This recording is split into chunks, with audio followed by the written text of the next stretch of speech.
मुख्यमंत्री माझी लाडकी बहीण योजनेच्या लाभार्थी महिलांकरिता अतिशय चांगली माहिती आलेली आहे. ई-केवायसी केल्यानंतर ज्या महिलांना हप्ता आला नाही, त्यांची दखल राज्य सरकारने घेतलेली आहे. याविषयीची माहिती महिला व बाल कल्याण विभागाच्या मंत्री अदिती तटकरे यांनी ट्विट करून दिलेली आहे. या ठिकाणी तुम्ही पाहू शकता. तर काय माहिती आहे याविषयी आपण व्हिडिओमध्ये समजून घेऊ. व्हिडिओला सुरुवात करण्याआधी तुम्ही जर चॅनलला सबस्क्राईब केले नसेल, फॉलो केले नसेल, तर चॅनलला सबस्क्राईब करा, फॉलो करा, लाईक करा, कमेंट करा आणि अतिशय महत्त्वपूर्ण माहिती असल्यामुळे जास्तीत जास्त महिलांना ही माहिती पोहोचावी याकरिता व्हिडिओला नक्की शेअर करा.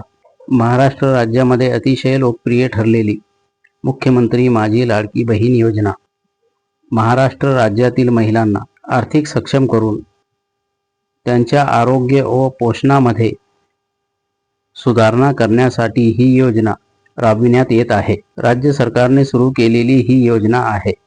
अतिशय यशस्वीपणे ही योजना राबविली जात आहे. महाराष्ट्र राज्यातील महिलांना स्वावलंबी बनविणे, सक्षम बनविणे असा या योजनेचा मुख्य उद्देश आहे. पहा, महाराष्ट्र राज्यामध्ये एकमेव लोकप्रिय ठरलेली योजना मुख्यमंत्री माझी लाडकी बहीण योजना आहे. राज्यातील महिलांना आर्थिकरित्या सक्षम बनविणे, त्यांच्या आरोग्य व पोषणामध्ये सुधारणा करणे असा एकमेव उद्देश या योजनेचा आहे. अगदी यशस्वीपणे ही योजना राबविली जात आहे. राज्य सरकारने सुरू केलेली ही योजना आहे. या योजनेअंतर्गत लाभार्थ्यांना दर महिन्याला 1500 रुपयांचा सन्मान निधी राज्य सरकारकडून महिला व बाल कल्याण विभागाद्वारे दिला जात आहे. तर पहा, या योजनेचा लाभ घेत असलेल्या महाराष्ट्र राज्यातील महिलांना दर महिन्याला 1500 रुपये महिला व बाल कल्याण विभागाअंतर्गत मिळत आहे.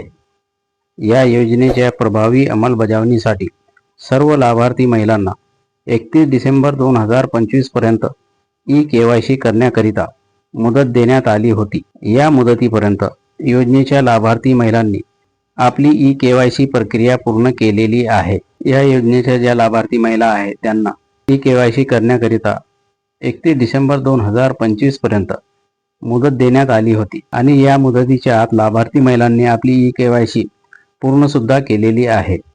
परंतु ई-केवायसी प्रक्रिया पूर्ण करून सुद्धा काही महिलांना योजनेचा हप्ता आलेला नाही. ज्या महिलांना ई-केवायसी प्रक्रिया पूर्ण करूनही त्यांना हप्ता मिळाला नाही, अशा महिलांना दिलासा देणारी माहिती महिला व बाल कल्याण विभागाच्या मंत्री अदिती तटकरे यांच्या मार्फत देण्यात आली आहे. तर पहा, योजनेच्या लाभार्थी महिलांना राज्य सरकारकडून ई-केवायसी करण्याकरिता जी मुदत देण्यात आली होती त्या मुदतीच्या आत लाभार्थी महिलांनी आपली ई-केवायसी प्रक्रिया सुद्धा पूर्ण केलेली आहे. परंतु ई-केवायसी केल्यानंतरही काही महिला अशा आहे की ज्यांना ई-केवायसी केल्यानंतर हप्ता आला नाही आणि म्हणून ज्या महिलांना हप्ता आला नाही त्या महिला चिंता करीत आहे की आपण ई-केवायसी सुद्धा केलेली आहे, परंतु तरीही आपल्याला हप्ता आला नाही, तर योजनेचे लाभ आपल्याला बंद तर होणार नाही ना, अशी चिंता महिलांना लागलेली आहे. तो पहा, आपण याच्या अगोदरही आपल्या व्हिडिओमध्ये म्हटले होते, कोणत्याही लाभार्थी महिलेला योजनेच्या लाभापासून राज्य सरकार वंचित ठेवणार नाही.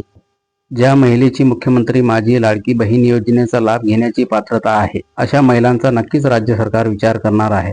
अतिशय चांगली अशी माहिती महिला व बाल कल्याण विभागाच्या मंत्री अदिती तटकरे यांनी लाभार्थी महिलांना दिलेली आहे.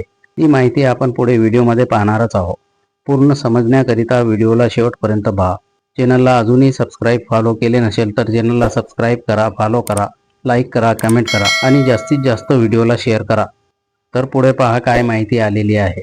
मुख्यमंत्री माझी लाडकी बहीण योजनेच्या लाभार्थी महिलांकडून ई-केवायसी प्रक्रिया पूर्ण करत असताना चुका झाल्यामुळे ज्या महिलांना योजनेचा हप्ता आला नाही, परंतु त्या महिला योजनेच्या नियमाप्रमाणे पात्र आहे, ई-केवायसी चुकल्यामुळे त्यांना हप्ता जमा झाला नाही, ही बाब राज्य सरकारच्या निदर्शनास आली असून योजनेच्या निकषानुसार या लाभार्थी महिलांची क्षेत्रीय स्तरावर अंगणवाडी सेविकांमार्फत प्रत्यक्ष पडताळणी करण्याच्या सूचना राज्यातील सर्व जिल्हाधिकाऱ्यांना देण्यात आल्या आहेत.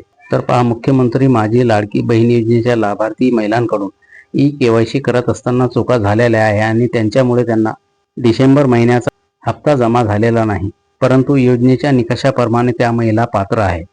ई-केवायसी करताना चूक झाल्यामुळे त्यांचा हप्ता थांबलेला आहे आणि ही बाब राज्य सरकारच्या निदर्शनास आली असून योजनेच्या नियमाप्रमाणे ज्या महिला पात्र आहे अशा महिलांची अंगणवाडी सेविकांमार्फत प्रत्यक्ष पडताळणी करण्याच्या सूचना राज्यातील सर्व जिल्हाधिकाऱ्यांना देण्यात आलेल्या आहेत. योजनेचा लाभ घेण्यास पात्र असून सुद्धा ज्या महिलांना नोव्हेंबर महिन्याचा हप्ता किंवा डिसेंबर महिन्याचा हप्ता जमा झालेला नाही, अशा महिलांची अंगणवाडी सेविकांद्वारे प्रत्यक्ष पडताळणी केली जाणार आहे. ही प्रक्रिया झाल्यानंतर ज्या महिला मुख्यमंत्री माझी लाडकी बहीण योजनेच्या निकषाप्रमाणे पात्र आहे, परंतु ई-केवायसी चुकल्यामुळे त्यांना हप्ता जमा झाला नव्हता, अशा सर्व महिलांना न मिळालेला हप्ता पुढील हप्त्यासोबत एकत्रित मिळेल. तर पहा, अतिशय महत्त्वपूर्ण माहिती आहे. योजनेचा लाभ घेण्याकरिता ज्या लाभार्थी महिला पात्र आहे, ई-केवायसी करून सुद्धा ज्यांना नोव्हेंबरचा किंवा डिसेंबरचा हप्ता जमा झालेला नाही, अशा महिलांची प्रत्येक जिल्ह्यामध्ये महिला व बाल कल्याण विभागाच्या आदेशानुसार अंगणवाडी सेविका प्रत्यक्ष पडताळणी करतील आणि ही प्रक्रिया पूर्ण झाल्यानंतर योजनेचा लाभ घेण्यास ज्या महिला योजनेच्या निकषाप्रमाणे पात्र आहे, परंतु ई-केवायसी करत असताना झालेल्या चुकीमुळे त्यांना हप्ता मिळाला नाही, अशा सर्व पात्र लाभार्थी महिलांना पुढील हप्त्यासोबत राहिलेला हप्ता सुद्धा त्यांच्या बँक खात्यामध्ये जमा करण्यात येईल. अशी ही महत्त्वपूर्ण माहिती आहे. अशीच माहिती यापुढेही तुम्हाला मिळत राहावी याकरिता चॅनलला सबस्क्राईब करा, फॉलो करा, लाईक करा, कमेंट करा आणि व्हिडिओला जास्तीत जास्त शेअर करा.